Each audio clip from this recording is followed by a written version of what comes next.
क्या आपने कभी ऐसा मंदिर देखा है जहां भगवान को चिता की राख से सजाया जाता है, जहां सुबह की पहली किरण के साथ होती है एक ऐसी आरती जिसमें मृत्यु भी मोक्ष का द्वार बन जाती है, जहां शिवलिंग खुद धरती से प्रकट हुआ और उसकी नाभि से निकलती है अद्भुत ऊर्जा।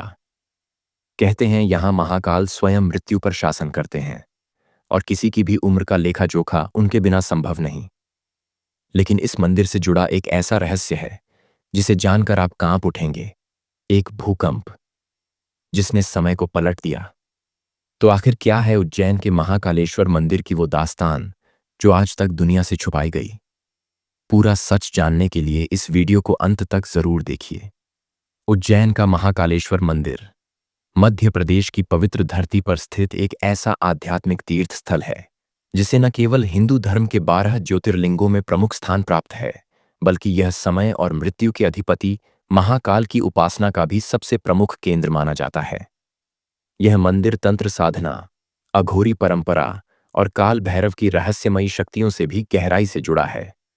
महाकाल का अर्थ है समय के भी पार जाने वाला, मृत्यु को नियंत्रित करने वाला। उज्जैन स्वयं एक अत्यंत प्राचीन नगरी है और काल चक्र की धुरी मानी जाती है, जहां हर 12 वर्षों में महाकुंभ जैसा अद्भुत आयोजन होता है। इस मंदिर का इतिहास इतना पुराना है कि इसके प्रथम निर्माण की सटीक तिथि ज्ञात नहीं है, लेकिन पौराणिक मान्यताओं के अनुसार यह स्वयंभू ज्योतिर्लिंग है जो धरती के गर्भ से प्रकट हुआ था। यह भी कहा जाता है कि यहाँ की शिवलिंग किसी मनुष्य द्वारा स्थापित नहीं की गई, बल्कि यह स्वयं प्रकट हुई और इसी कारण इसे स्वयंभू ज्योतिर्लिंग कहा जाता है। स्कंद पुराण, शिव पुराण और अन्य ग्रंथों में इस स्थान का उल्लेख मिलता है, जहां राजा चंद्रसेन, एक शिव भक्त, की कथा प्रमुखता से सामने आती है। उन्होंने भगवान शिव की अटूट भक्ति की थी और एक बार उज्जैन पर हमला करने आए दुष्ट राजाओं से रक्षा करने के लिए भगवान महाकाल ने स्वयं भैरव रूप में प्रकट होकर नगर की रक्षा की थी। तभी से महाकाल और काल भैरव की पूजा यहाँ विशेष रूप से होती है। इस मंदिर की खासियत इसका भस्म आरती है, जो हर सुबह ब्रह्म मुहूर्त में होती है और जिसमें चिता की राख से शिवजी की पूजा होती है। यह परंपरा संसार में कहीं और देखने को नहीं मिलती। अगर हम बात करें इस मंदिर के इतिहास की, तो प्राचीन काल में महमूद गजनवी और बाद में औरंगजेब जैसे आक्रांताओं ने मंदिर को नष्ट करने की कोशिश की थी। औरंगजेब ने तो शिवलिंग को उखाड़ने का आदेश दिया था, परंतु उस प्रयास के दौरान श्रमिकों को अजीबोगरीब डरावनी घटनाएं और चीखें सुनाई दीं। भयभीत होकर उन्होंने खुद काम बंद कर दिया और बाद में पुनर्निर्माण हुआ। साथ ही बात करें मंदिर के रहस्यों की, तो अन्य शिव मंदिरों की तरह इस मंदिर में गरुड़ ध्वज नहीं फहराया जाता। ध्वज जगह त्रिशूल और डमरू ही ऊपर होते हैं और इस मंदिर की 3 मंजिलें हैं।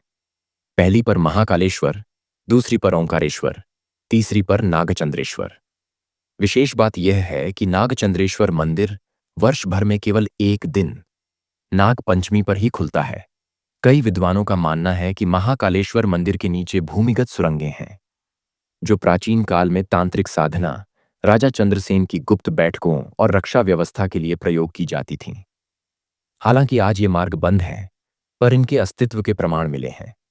गर्भगृह के पुजारियों के अनुसार शिवलिंग की मध्य भाग यानी नाभि से लगातार एक रहस्यमयी ऊर्जा प्रवाहित होती रहती है। यह क्षेत्र बहुत गर्म होता है, जबकि मंदिर के अन्य हिस्से ठंडे होते हैं। वैज्ञानिक आज तक इसका कारण स्पष्ट नहीं कर पाए हैं। लेकिन इस पवित्र मंदिर की गोद में एक बार ऐसा भी समय आया जब पूरी उज्जैन नगरी भय से कांप उठी थी। बात है सन 1970 के दशक की, जब मध्य प्रदेश के मालवा क्षेत्र में अचानक एक तेज भूकंप आया था। उज्जैन से लगभग 40 किलोमीटर दूर स्थित धरती का एक हिस्सा फट गया और उस समय महाकाल मंदिर में हजारों श्रद्धालु मौजूद थे। जमीन हिल रही थी, हवाएं भयंकर गति से चल रही थीं और मंदिर के भीतर का वातावरण डर और घबराहट से भर चुका था। परंतु कहते हैं, जब पूरा शहर भयभीत हो उठा, उस समय मंदिर का शिवलिंग न केवल अडिग रहा, बल्कि एक रहस्यमयी गूंज पूरे मंदिर परिसर में सुनाई दी। ऐसा लग रहा था मानो स्वयं महाकाल अपनी हुंकार से धरती को शांत कर रहे हों। कहते हैं कि जो लोग उस समय वहां मौजूद थे, उन्होंने यह बताया कि मंदिर की दीवारों से भले कुछ पत्थर टूटे, लेकिन गर्भगृह की एक भी ईंट नहीं हिली और वहां मौजूद दीपक तक नहीं बुझा। इस घटना के बाद यह विश्वास और दृढ़ हुआ कि महाकाल स्वयं इस नगरी की रक्षा करते हैं और काल भी उनके आगे नतमस्तक होता है। मंदिर से जुड़ी एक और रहस्यमयी मान्यता है काल भैरव मंदिर की, जो महाकाल के रक्षक माने जाते हैं। यहाँ काल भैरव को शराब का भोग लगाया जाता है और चमत्कार यह है कि शराब की पूरी बोतल उनके होंठों से लगाई जाती है और धीरे धीरे वो लुप्त हो जाती है। यह आज तक कोई नहीं समझ पाया कि शराब कहाँ जाती है। वैज्ञानिकों ने जब इसकी जांच की तो उन्हें कुछ भी असामान्य नहीं मिला, परंतु भक्तों की आस्था यह मानती है कि काल भैरव वास्तव में उस भोग को स्वीकार करते हैं।